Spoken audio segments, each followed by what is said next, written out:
Évangélisation. Amen. Amen. Ok, nous allons commencer. Nous avons déjà expliqué, selon le livre de Corinthiens, l'épître de Paul aux Corinthiens, que Jésus a fait de nous des ambassadeurs. Amen. Amen. Dans 2 Corinthiens, on va le reprendre rapidement et nous allons parler de l'évangélisation. L'évangélisation. L'évangélisation. Donc, dans 2 Corinthiens chapitre 5, 2 Corinthiens chapitre 5, juste le verset 19 et le verset 20. 2 Corinthiens chapitre 5, à partir du verset 19, jusqu'au verset 21. Allez, on y va. On dirait que tu vas m'aider, s'il te plaît. Ouais.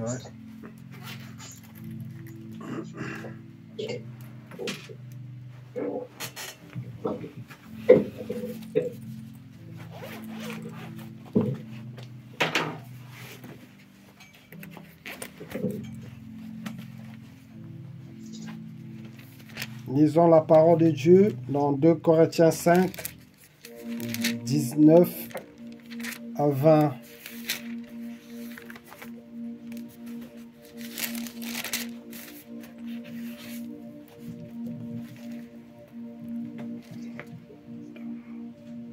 Je lis 2 Corinthiens 5, 19 à 20. Car Dieu était en Christ, réconciliant le monde avec lui-même, en n'imputant point aux hommes leurs offenses. Et il a mis en nous la parole de la réconciliation. Nous faisons donc les fonctions d'ambassadeurs pour Christ, comme si Dieu exhortait par nous. Nous vous en supplions au nom de Jésus, soyez réconciliés avec Dieu. Et le verset 21. Verset 21. Celui qui n'a point connu le péché, il a fait devenir péché pour nous, afin que nous devenions en lui justice de Dieu. Donc, en gros, le rôle d'un ambassadeur, c'est de représenter un pays, une nation, un royaume, de faire connaître son pays par plusieurs moyens. On voit comment les ambassadeurs dans les nations se comportent. Par exemple, aujourd'hui, si vous suivez un peu les actualités, vous allez voir que les pays qui deviennent de plus en plus puissants, qui s'imposent, en fait, c'est les pays qui ont le plus de diplomates, d'ambassadeurs dans le monde. Vraiment, retenez vraiment ce que je suis en train de dire. Vous allez bien comprendre l'utilité et l'importance vraiment d'un ambassadeur. Si aujourd'hui, la Chine est connue, si la Chine est en train de prendre de l'ampleur dans les pays de l'Afrique, elle a déjà pris de l'ampleur d'ailleurs. La Chine, le Japon, si ces pays sont en train de renverser, on va dire, la France dans les pays francophones, c'est simplement parce que les Chinois ont compris un principe, c'est que plus ils ont de représentants ou de représentations diplomatiques dans les coins du monde, plus ils seront connus et ils seront aimés, en fait. Et c'est ce qu'ils font, en fait. Aujourd'hui, le nombre d'ambassadeurs ou de diplomates chinois dans le monde a tellement augmenté que ils sont maintenant en concurrence avec les États-Unis. Je disais la dernière fois que, par exemple, il y a encore quelques années, si on retourne en arrière, au temps de la colonisation, il y a encore 10 ans ou même 20 ans, la France aussi faisait partie de ces pays qui avaient le plus de diplomates, le plus d'ambassades dans le monde. Mais beaucoup d'ambassades françaises ont fermé, beaucoup de consulats ont fermé. Cette année même encore, ou l'année passée, il y a eu beaucoup d'ambassadeurs qui ont été renvoyés en France. Vous voyez? Ce qui fait que la représentation française dans le monde est en train de baisser. Les Français sont de plus en plus mal aimés. Vous voyez? Dans le monde et surtout en Afrique. L'Afrique francophone, normalement où la francophonie était bien assise. Aujourd'hui, en fait, la France est en train de perdre la face. Vous voyez, dans ces pays, tout simplement parce que elle a baissé sa représentation diplomatique. En fait, elle a négligé, elle a limité, elle a réduit. Vous voyez, donc on peut donner un exemple, soi-disant pour faire des économies, ils réduisent les représentations diplomatiques, tout ça, parce que c'est un budget, tout ça, c'est un financement. Mais les conséquences, c'est qu'ils sont moins connus, ils sont mal aimés, et ceux qui n'étaient pas connus deviennent connus. Pourquoi? Parce qu'ils ont compris ce réseau, le réseau d'ambassadeurs, le réseau de diplomates. Vous voyez? Donc, c'est la même chose sur le plan spirituel, en fait. De la même manière que Dieu, justement, fait des chrétiens des ambassadeurs, le diable aussi, lui aussi, il se crée des ambassadeurs. Donc, il veut absolument partout, dans les familles, dans les pays, avoir quelqu'un, vous voyez, qui va servir sa cause, en fait. D'où l'importance pour le Seigneur que tout enfant de Dieu devienne un ambassadeur. Vous voyez, par exemple, Paul était conscient de ce rôle. Si nous prenons Éphésiens 6, mon diacre, au verset 19 à 20, par exemple. C'était l'une des prières de Paul pour qu'il réussisse sa mission, qu'il joue bien son rôle d'ambassadeur. Il demandait la prière des chrétiens de le soutenir dans la prière pour qu'il soit un bon ambassadeur, qu'il joue bien son rôle d'ambassadeur. Seigneur, merci. Éphésiens 6, 19. Lisons la parole de Dieu dans Éphésiens 6, 19 à 20. Priez pour moi, afin qu'il me soit donné, quand j'ouvre la bouche, de faire connaître hardiment et librement le mystère de l'évangile, pour lequel je suis ambassadeur dans les chaînes, et que j'en parle avec assurance comme je dois en parler. Amen. Amen. Donc je dois en parler. Paul était conscient de son rôle. Et cette prérogative, cette mission, cette fonction, elle n'est pas seulement réservée à Paul ou à Pierre. Le même Dieu qui a fait de Pierre un apôtre a aussi fait de Paul un apôtre.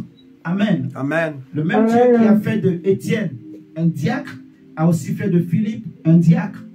Vous voyez, le même Dieu qui a fait de Philippe un évangéliste, il a aussi fait de Timothée un évangéliste. Amen. Amen. Donc c'est le même Dieu, le même esprit, le même esprit. Les grâces peuvent être différentes, mais c'est le même esprit, c'est la même fonction. Amen. Amen. Le même Dieu qui fait des apôtres, c'est lui qui fait aussi des évangélistes, c'est lui qui fait des pasteurs, des docteurs, des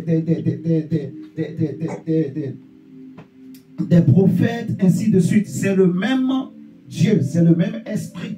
Amen, amen. Amen. Donc, nous allons prier les uns pour les autres pour que chacun joue vraiment son rôle d'ambassadeur. Qu'on soit de plus en plus conscient que je suis un ambassadeur, je suis en mission. J'ai une mission pour le royaume de Dieu. Amen, amen. Amen. Donc, en conséquence, nous allons parler ce soir de l'évangélisation. Si nous prenons nos Bibles, par exemple, dans Matthieu chapitre 28, que nous connaissons certainement, on voit la grande mission que le Seigneur, après sa résurrection, va donner à ses disciples. Matthieu chapitre 28, le verset 19 à 20, il est écrit quoi? Matthieu 28, 19 à 20. Je lis.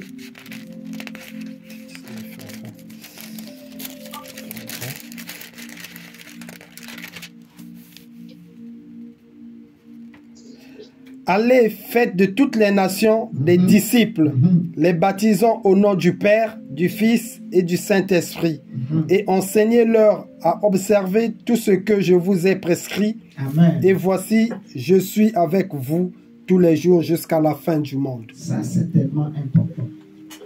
Il dit, et voici, je suis avec vous tous les jours jusqu'à la fin du monde. Allez, allez, c'est un ordre. Vous voyez? C'est un ordre. en fait. Allez, allez, allez, allez-y. Allez où? Dans le monde, dans les nations. Amen. Amen. Allez, allez, faites de toutes les nations des disciples. Il donne encore des précisions. Quand vous regardez, par exemple, avec moi dans Actes des Apôtres, le chapitre 1,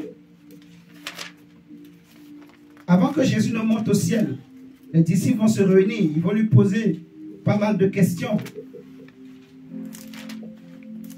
Et il va leur donner une petite précision pour compléter ce qu'on vient de lire. Il va dire au verset 7, Actes des Apôtres, chapitre 1, le verset 7 à 8 par exemple. Lisons la parole de Dieu dans Actes 1er, 7 à 8. Il leur répondit, ce n'est pas à vous de connaître les temps ou les moments que le Père a fixés de sa propre autorité, mais vous recevrez une puissance, le Saint-Esprit survenant sur vous. Amen. Et vous serez mes témoins à Jérusalem, dans toute la Judée, dans la Samarie et jusqu'aux extrémités de la terre. Amen. Amen. Donc, être témoin, c'est être ambassadeur. Le témoin, c'est un ambassadeur. Jésus parle ici à tous ses disciples et il dit, vous serez mes témoins d'abord à Jérusalem, dans la Judée, dans la Samarie et jusqu'aux extrémités de la terre. Allez à Jérusalem, en Judée, en Samarie, jusqu'aux extrémités de la terre. Aussi loin que vous pouvez, allez-y. Et il dit, prêchez la bonne nouvelle. Enseignez-les tout ce que je vous ai prescrit, tout ce que je vous ai enseigné. Enseignez-les. Enseignez-les à observer tout ce que je vous ai prescrit. Baptisez-les au nom du Père, du Fils et du Saint-Esprit. Et il promet au verset 20 de Matthieu 28 que je serai avec vous tous les jours. Vous voyez? Donc quand j'obéis à cet ordre, parce que j'ai dit c'est un ordre, quand on dit allez, c'est un commandement en fait. Ce n'est pas une proposition, non. C'est un ordre, c'est une obligation en fait. C'est dans la pensée grecque, c'est un chef qui parle comme ça à son subordonné. Amen, amen. Amen. Donc le chef donne un ordre à son subordonné pour lui dire, fais ceci, fais cela, amène-moi ceci, amène ceci. Vous voyez, comme le centenier va dire au Seigneur, que moi qui suis centenier, j'ai des soldats sous mes ordres. Je dis à l'un, fais ceci, il le fait. Je dis à l'un, va faire ceci, il le fait également. Vous voyez? Et c'est dans cette même pensée que le Seigneur nous parle. Il dit, allez, allez. Donc ce n'est pas une proposition, ce n'est pas que si je veux ou je ne veux pas, non, c'est un ordre. Donc tout bon chrétien doit obéir à cette parole, à cet ordre qui dit, allez et faites de toutes les nations des disciples. Amen. Amen. Et Paul nous dit, priez pour moi afin que Dieu m'accorde la grâce de parler de l'évangile dont je suis devenu ambassadeur. L'évangile nous parle de Jésus. L'évangile, c'est la bonne nouvelle du royaume de Dieu. L'évangile parle de Christ, ça concerne Christ, en fait. Nous sommes seulement des porteurs de cet évangile, de cette bonne nouvelle. C'est l'évangile qui nous parle de Jésus, qui parle de Jésus aux hommes. Dieu se sert de l'évangile pour sauver les hommes. Amen. Amen. Pour que le monde reçoive Jésus. Le Seigneur prend encore la même chose, ou je dirais plutôt que l'évangile de Marc, dans Marc chapitre 16, encore le Seigneur va répéter la même chose. Il va dire, si nous prenons Marc 16, et après, je vais donner quelques versets comme ça, et après nous allons étudier un cas. Marc 16.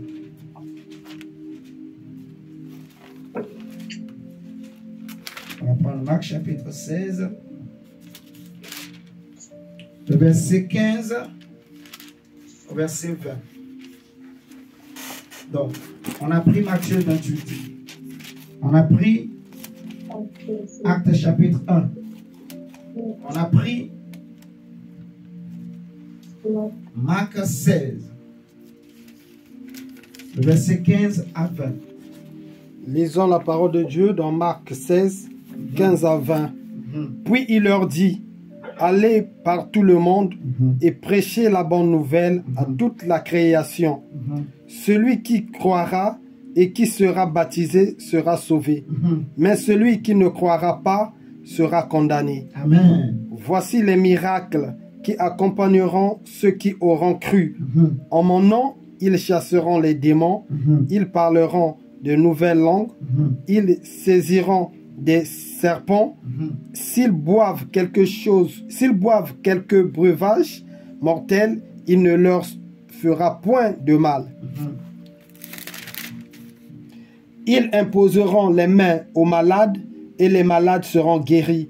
Le Seigneur, après leur avoir parlé, fut enlevé au ciel et il s'assit à la droite de Dieu. Et s'ils s'en allèrent prêcher partout, le Seigneur travaillait avec eux et confirmait la parole par les miracles qui l'accompagnaient. Amen. Amen. Amen. Ma part, si je peux parler ainsi, en tant que croyant, ce n'est pas de me poser la question comment. Comment je vais faire? Quand l'ange était venu voir Zacharie pour lui dire que je viens t'annoncer une bonne nouvelle, Zacharie lui dit comment cela va se faire. Comment? En tant que serviteur, en tant que croyant, mon rôle ou ma part n'est pas de me poser la question comment, mais c'est d'obéir, de croire. Comme le Seigneur dit, allez, faites de toutes les nations des disciples. Donc, évangélisez, en fait. Parlez de l'évangile. Servez l'évangile. Amen. Amen. Évangéliser, c'est simplement se mettre au service de l'évangile. Amen. Amen. De l'évangile ou de l'évangélisation. Travailler pour que l'évangile aille loin, touche d'autres personnes, touche des hommes, touche des familles, touche des nations. Parlez quand l'occasion se présente. Ne pas hésiter à ouvrir sa bouche et parler de son Jésus. Parler de Jésus. Si j'ai goûté que Dieu est bon, si j'ai goûté que le Dieu que je prie est en train de faire des choses dans ma vie. Amen, amen. Amen. Si j'ai goûté que ce Dieu-là me donne la paix, il protège ma famille, il protège ma vie. Ce Dieu me donne la joie. Alors, je n'aurai pas honte de parler ou de partager aussi ce Dieu avec les autres. De parler de ce Dieu aux autres, de les inviter. Paul va dire par exemple à Timothée, en toute occasion, favorable ou non, prêche l'évangile. Amen, amen. Amen. Et c'est Jésus qui nous envoie. De la même manière que le Père a envoyé Jésus, lui aussi il nous envoie. Donc on n'est jamais seul. Jésus disait tous les jours aux Juifs que celui qui m'a envoyé est toujours avec moi. Il est toujours avec moi. Le seul moment où le Seigneur Jésus lui-même dira que le Père m'a abandonné, c'était à la croix. Et il fallait que le Père l'abandonne pour qu'il meure. Parce que tant que le Père ne l'abandonnait pas, Jésus n'allait pas mourir. Or, il fallait qu'il meure pour accomplir le plan de Dieu, pour établir notre rédemption. Amen, amen. Amen. Donc, il fallait que le Père l'abandonne à la croix. Mais c'était un abandon momentané. C'était juste pour 3 jours. Et après, le Père est revenu. J'avais déjà expliqué dans les séries d'enseignements sur l'étude de la Bible qu'on a commencé. J'ai expliqué que, en réalité, Dieu, c'est la voix qu'on voit dans Genèse qui parle. Dieu, c'est la voix et l'esprit qui se mouvaient au-dessus des eaux. Vous voyez? Il y a des choses que j'ai dit que je ne veux pas répéter ici. Parce que c'est vraiment pour nous. C'est pour nous, pour notre assemblée. Pour former des gens. Amen, amen. Amen. Comme on est en train d'enregistrer, je ne vais pas répéter. Mais on a expliqué qui est Dieu. En fait, on a compris que Jésus, c'est la voix. Quand on parle de la parole de Dieu, c'est la voix de Dieu et l'esprit de Dieu. Amen, amen. Amen. Dans la parole, il y a la voix. Il y a l'esprit aussi de Dieu. Jésus, c'est la voix, en fait. La voix qui parlait, qui faisait les choses dans Genèse, c'est Jésus. Amen. Amen. C'est Jésus, en fait. C'est Jésus, la voix. Et c'est Dieu, en fait. C'est Dieu. Dieu est esprit.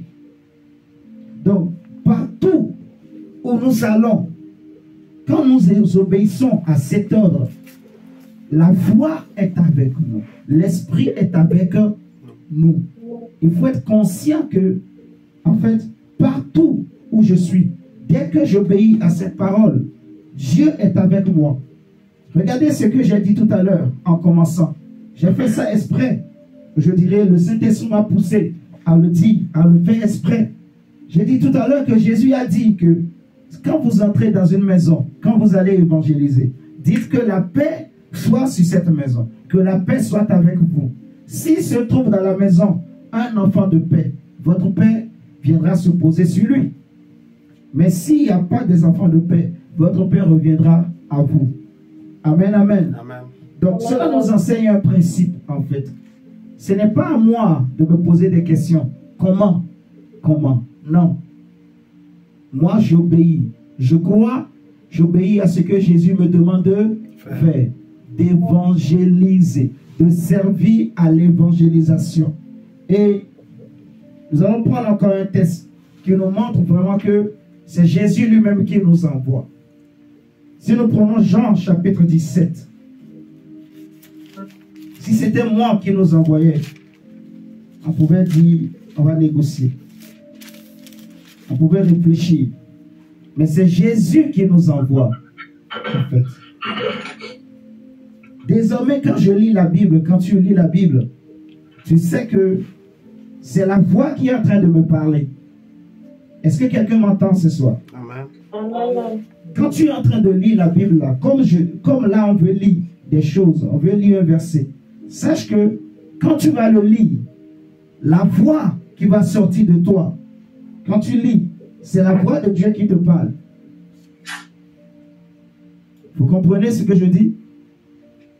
C'est Dieu qui est en train de nous parler.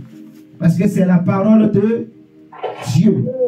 Dans Jean 17, le verset 13 à 18 mondial. C'est surtout le verset 18 qui nous intéresse. Mais on va lire du verset 13 à 18. Lisons la parole de Dieu dans Jean 17, 13 à 18. Et maintenant, je vais à toi, et je dis ces choses dans le monde, afin qu'ils aient en eux ma joie parfaite. Je leur ai donné ta parole, et le monde les a haïs, parce qu'ils ne sont pas du monde, comme moi je ne suis pas du monde. Je ne te prie pas de les ôter du monde, mais de les préserver du mal. Ils ne sont pas du monde, comme moi je ne suis pas du monde. Ça, on a déjà expliqué que ce monde n'est pas à nous. Nous, on a un autre monde que Jésus nous a préparé, dont Hébreu nous a parlé. Amen, amen. Amen. Qui est le royaume, le monde de Dieu. Un monde de paix où le péché ne peut pas régner, ainsi de suite.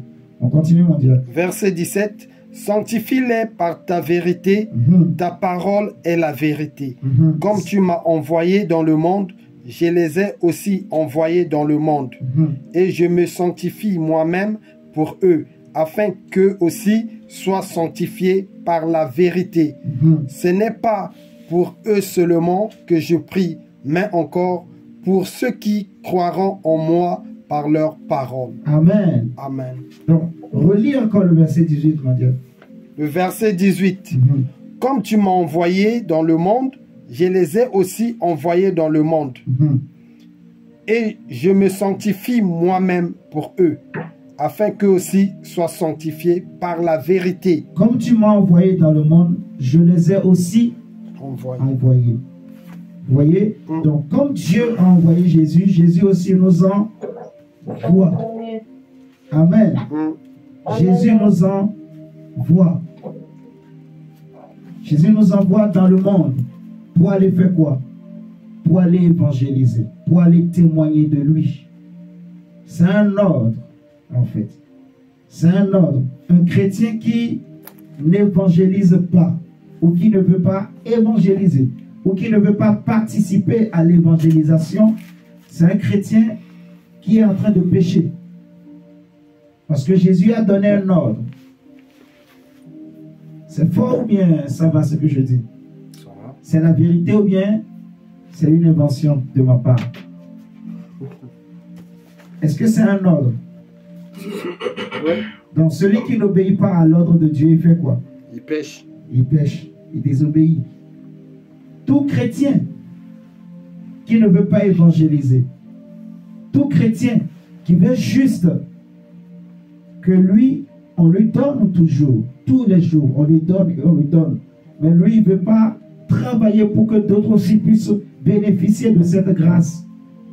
Parce que c'est ça l'évangélisation. Il est en train de pécher, en fait. Il est en train de pécher, en fait. Donc, nous devons obéir comme le Père a envoyé Jésus dans le monde. Lui aussi, il nous a envoyés. Jésus nous envoie dans le monde pour témoigner de son royaume. Et avant que toi et moi, on ne connaisse Jésus, pour nous rafraîchir un peu la mémoire, vous allez voir que ce que tu es aujourd'hui, ce n'est pas ce que tu étais hier. Amen. Amen. Ce que je suis aujourd'hui, ou ce que toi aussi tu es aujourd'hui, ce n'est pas ce que nous étions hier. Moi, j'étais hier au Bénin. Je veux dire, il y a longtemps, j'étais béninois. Aujourd'hui, je ne suis plus béninois. Ou je suis toujours, j'ai les deux nationalités, on va dire comme ça. Hier, je vivais, j'ai fait, je ne sais pas, des années en Tunisie. Mais aujourd'hui, je suis ici en France. Hier encore, j'étais étudiant. Mais aujourd'hui, je ne suis plus étudiant. Ainsi de suite. Vous voyez? Hier, j'étais dans le monde à fond. Quand je dis à fond, j'étais à fond dans le monde. J'avais les deux pieds dans le monde. Je ne connaissais pas la parole, mais je connaissais le nom de Jésus. De par mes parents qui étaient des catholiques, j'étais aussi enfant de cœur. Mais j'ai fait les choses que beaucoup de gens font dans la jeunesse. Amen. Amen. J'ai couru à gauche, à droite. J'ai fait beaucoup de bêtises, beaucoup d'erreurs. Parce que je ne connaissais pas la parole. Pourtant, je connaissais le nom de Jésus. Mais la lumière de Dieu n'était pas en moi. Mais Dieu, dans son amour, m'a gardé. Il m'a gardé jusqu'à ce jour. Alléluia. Amen. Oh, gloire à son nom. Parce que j'aurais pu mourir. Comme toi aussi, tu aurais pu mourir dans l'état où nous étions. Est-ce que vous êtes d'accord avec moi? Amen. Amen. Et si j'étais mort dans cet état où j'étais, il y a encore 15 ans, il y a 20 ans, 25 ans aujourd'hui, on est tous certains et d'accord que je ne serai pas sauvé. Amen, amen. Amen. Parce qu'il est écrit quoi dans nos Bibles? Il est donné aux hommes de mourir une seule fois et après la mort vient le jugement. Or, l'apôtre Pierre va dire dans Actes des Apôtres chapitre 4 verset 12 qu'il n'y a sous le ciel aucun autre nom qui nous a été donné par lequel nous pouvons être sauvés. Si ce n'est que le nom de Jésus. À tous ceux qui l'ont reçu, qui ont cru en lui, il leur a donné le pouvoir de devenir enfants de Dieu. L'apôtre Jean dit que Dieu a tant aimé le monde qu'il a donné son Fils unique afin que quiconque croit en lui ne périsse point, mais qu'il ait la vie éternelle. Amen, amen. Amen. Donc aussi longtemps que j'étais, il y a des années encore, je n'avais pas la vie éternelle. Je n'avais pas l'espérance du salut.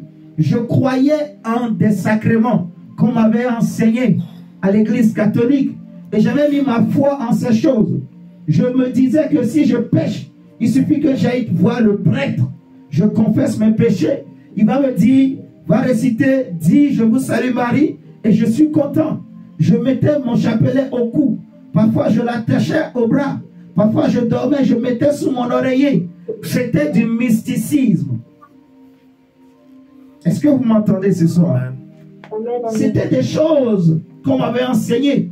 Je n'avais pas cette habitude de fouiller la Bible parce que je n'avais pas la lumière, je n'avais pas la connaissance. Et si j'étais mort dans cet état, j'allais être surpris de réaliser que le purgatoire n'existe pas en réalité. Dans ma Bible, nulle part on a dit que quand quelqu'un meurt, on le met quelque part d'abord et après on attend. Non, on dit si tu meurs, c'est fini. Il n'y a plus quelque part où on va te mettre. Et les gens sur la terre vont maintenant intercéder pour toi et Dieu aura pitié de toi. Non, c'est maintenant. C'est maintenant le temps où la grâce règne, où les hommes doivent accepter, quitter les ténèbres, quitter le péché, recevoir Jésus pour être sauvé. Amen. Vous voyez, Jésus dit à ses disciples, par exemple, que beaucoup de rois, beaucoup de prophètes, beaucoup de chefs ont désiré voir ce que vous voyez, mais ne l'ont pas vu. On désirait entendre ce que vous entendez, mais ne l'ont pas entendu. Il dit, heureux sont vos yeux et heureux sont vos oreilles. Parce que vous entendez des choses que des gens ont désirées, des grands prophètes ont désiré, mais Dieu ne leur a pas accordé cette grâce. Excusez-moi. Amen, amen. Amen. Donc, si vous regardez avec moi, Luc chapitre 8, ça va être une longue lecture, mon diacre, mais on va le faire. Luc chapitre 8, on va lire du verset 26 à 39. On va analyser la vie de cet homme pour comprendre l'importance de l'évangélisation. Pour nous rafraîchir la mémoire à chacun de nous, ce que nous étions et ce que Jésus a fait pour nous.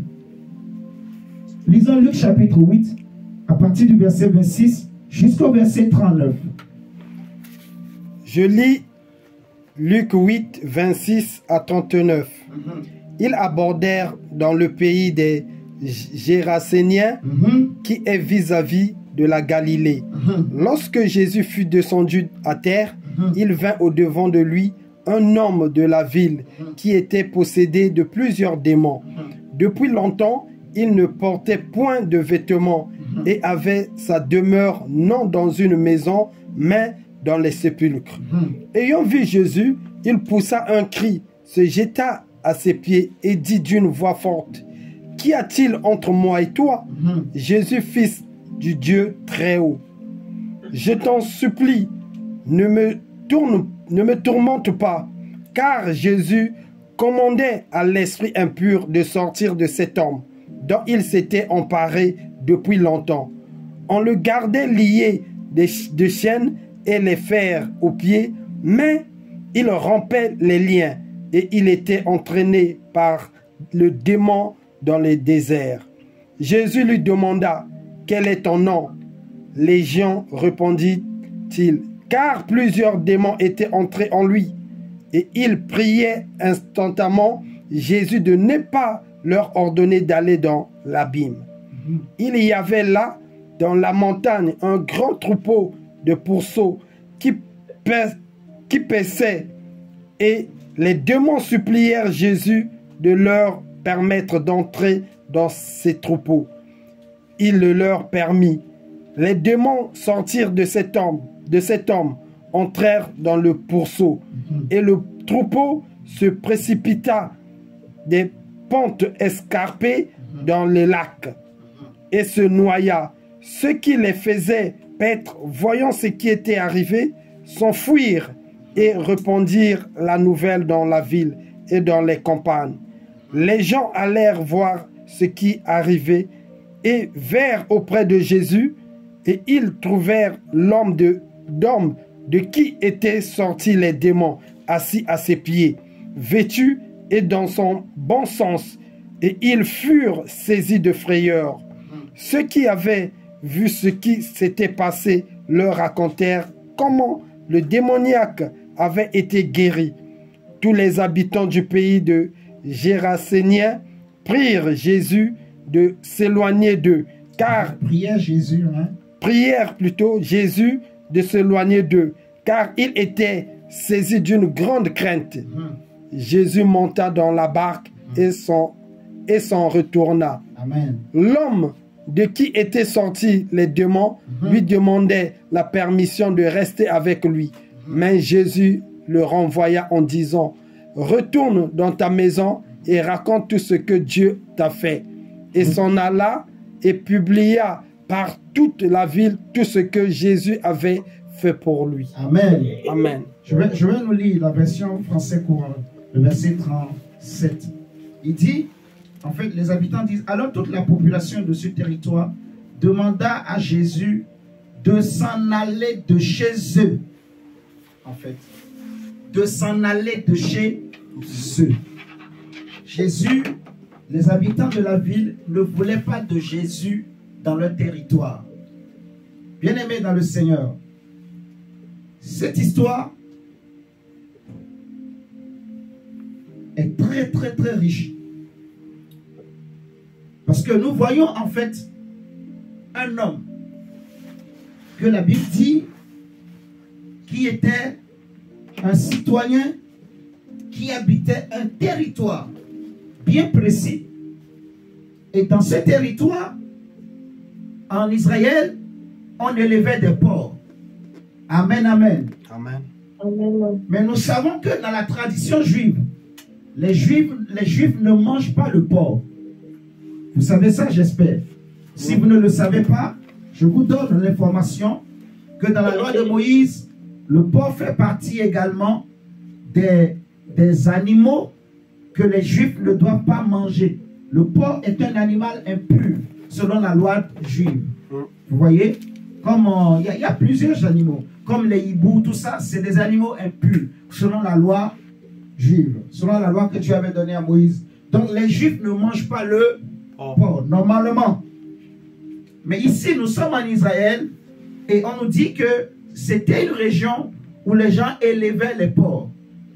Et lorsque le Seigneur pose ses pieds dans ce territoire, on nous dit qu'il y avait un homme. Cet homme-là qui vivait dans cette région, il est venu devant le Seigneur où le Seigneur l'a rencontré et Jésus a commencé par danser les démons, par les menacer, par leur ordonner de sortir de cet homme.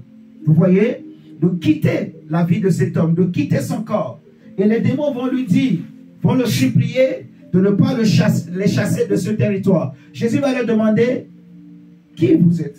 Comment on vous appelle? Ils vont dire que notre nom c'est Légion, parce que nous sommes nombreux.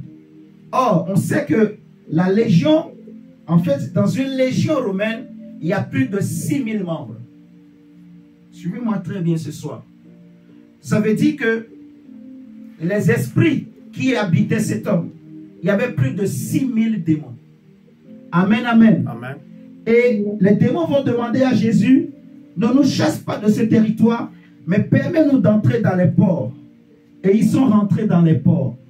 Donc j'imagine, s'il y avait un port par démon, donc il y avait au moins 6000 porcs.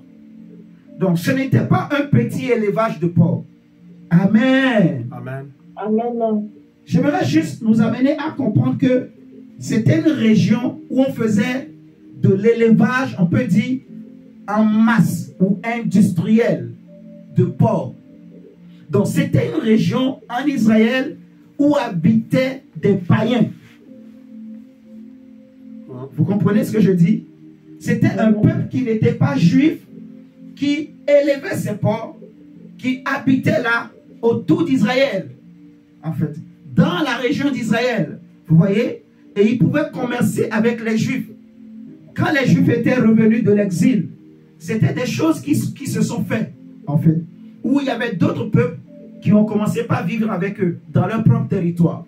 Amen, amen. Amen. Donc, c'était des païens, des peuples païens plutôt, qui habitaient cette région-là. Et ce qui m'intrigue, c'est que cet homme avait une famille. La Bible nous dit que à chaque fois que les gens essayaient d'attacher le monsieur, même avec des chaînes, tellement que les démons là lui donnaient la force, il brisait les chaînes et il s'enfuyait. Les démons l'amenaient où? Dans les cimetières, dans les déserts, et il passait son temps à se blesser lui-même avec des pierres. J'ai lu ce texte Et le Saint-Esprit m'a fait voir quelque chose. Il m'a dit en fait de remarquer ces porcs. Pendant des années, les démons là habitaient cet homme. Ils amenaient cet homme tout le temps dans les cimetières. Ils amenaient cet homme tout le temps dans les déserts. Ils poussaient cet homme à se faire mal lui-même. Avec des pierres, tout ce qu'il pouvait trouver, il se faisait mal lui-même. Mais le monsieur n'était pas mort. Suivez-moi très très bien. Malgré tout ce que les démons là lui faisaient, le monsieur n'était pas mort. Mais dès que Jésus a dit aux démons, sortez de ce monsieur. Quand Jésus leur a permis de rentrer dans les ports, dès qu'ils sont rentrés dans les ports automatiquement se sont précipités pour aller se noyer. Se sont précipités dans le lac. Amen. Amen. Dans la logique des choses, ils allaient rentrer dans les ports et les ports allaient rester là, normal. Mais dès qu'ils sont rentrés dans les ports sont partis se précipiter dans le lac et ils sont tous morts. Cela nous enseigne une chose. Les esprits qui habitaient cet homme, c'était des esprits qui étaient venus pour le tuer. C'est des esprits qui sont tels que quand ils entrent dans un corps, quand ils entrent quelque part, c'est pour amener le suicide, c'est pour amener la mort, c'est pour amener les ténèbres, c'est pour détruire. En fait,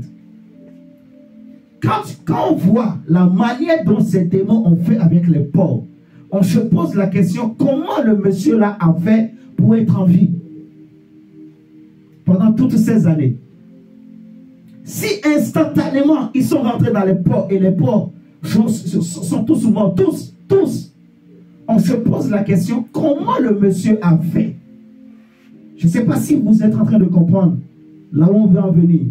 Comment le monsieur a fait, lui, un seul homme, pour que plus de 6000 démons habitent en lui, mais ils n'ont pas réussi à le tuer.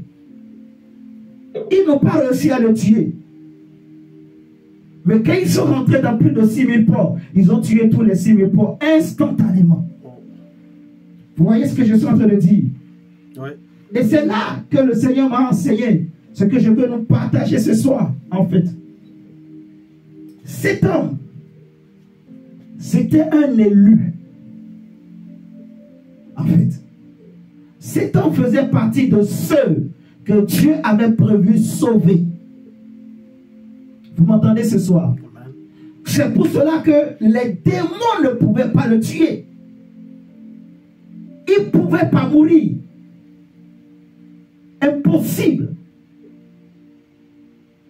Il ne pouvait pas mourir. Il faisait partie de ceux que Dieu avait choisis pour entendre l'évangile, pour devenir ambassadeur et prédicateur. Cet homme qui était rempli de plus de 6000 démons, c'était un futur évangéliste. C'était un évangéliste qui somnolait en lui. C'était un apôtre des nations. C'était un pasteur. C'était un docteur. C'était un prédicateur de la bonne nouvelle qui était là. Amen. Vous m'entendez ce soir? C'est comme toi et moi. Quand on était encore hier dans le monde, quand on était sans Christ, rempli de démons, rempli de mauvais désirs, rempli de mauvaises pratiques. Vous comprenez? Amen. Quand le diable pouvait faire tout ce qu'il voulait de nous, frère, il y a des gens avec qui on a grandi. Amen. Amen. Pour ma part, qui ne sont plus en vie. Des amis que j'ai connus, avec qui on a mangé, on a joué au foot ensemble, on a fait des bêtises ensemble, mais qui sont déjà morts. Il y en a qui sont devenus des délinquants. Il y en a qui sont dans des prisons. Mais moi, qui ai fait les mêmes bêtises que Dieu m'a préservé. Dieu a fait en sorte que je rencontre le chemin de la voix de Dieu. Le chemin de la parole. Le monsieur était là. Sa famille ne pouvait rien pour lui. Remarquez que le territoire là, c'était un territoire qui était dominé, dirigé par ces démons-là. Parce que ces esprits ont dit à Jésus, ne nous chasse pas de ce territoire. ça veut dire que c'était des esprits territoriaux. C'était le territoire. La région de Jérusalem, là, c'était le territoire, leur zone. C'était des démons de zone. Vous m'entendez? Donc, s'il quitte là-bas, il ne peut plus opérer. On va les taper. Et il ne peut plus opérer. C'est là qu'il reste. C'est là qu'il doit rester. C'est là qu'il règne. Et il tue les hommes. Ils détruisent la vie des hommes. S'ils voient que tu es une étoile, tu as une lumière, tu as un appel, ils vont s'attaquer à toi pour te détruire, pour te tuer en fait. Le Seigneur m'a dit, regarde, tout le temps qu'ils ont fait dans cet homme, mais ils n'ont pas pu le tuer. Mais dès qu'ils sont rentrés dans les porcs sont morts. Tout simplement parce que le monsieur, c'est un appelé. Il fait partie de ceux que Dieu avait choisis pour proclamer l'évangile, la bonne nouvelle du royaume de Dieu. Le monsieur a passé des années possédé par ses esprits, possédé par des passions impures. Il y en a parmi nous qui étaient des masturbateurs, des coureurs de jupons, des détourneurs de femmes ou de maris d'autrui. Vous voyez ce que je dis? Amen. Il y en a qui commettaient des bêtises il est honteux de dire. Il y en a qui étaient qui pratiquaient la zoophilie. Il y en a qui ont pratiqué l'inceste. Alléluia. Amen. Il y en a qui ont pratiqué des avortements. Parmi nous, parmi les chrétiens, ceux qui ont donné leur vie à Jésus, il y en a qui étaient des meurtriers. Amen. Amen. Des brigands, des voleurs. Il y en a qui étaient dans des péchés terribles. Il y en a qui étaient des féticheurs.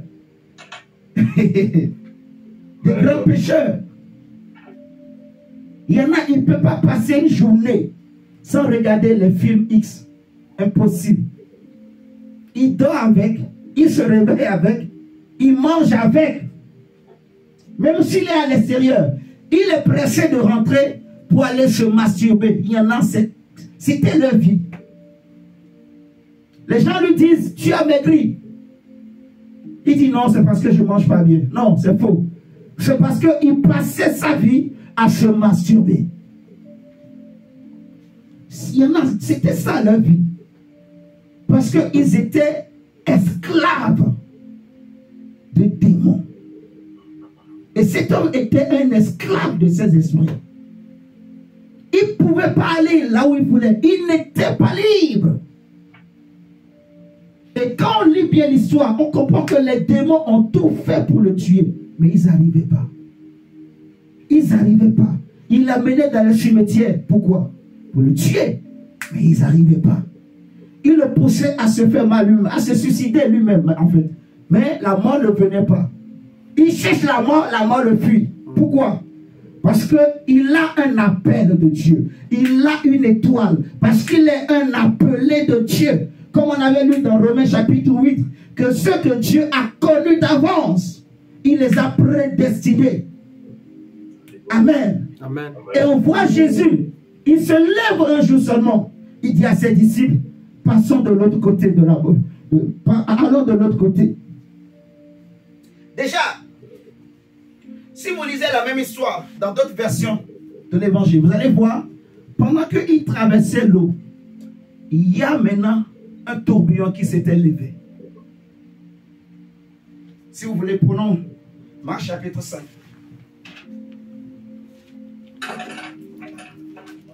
On voit la même histoire.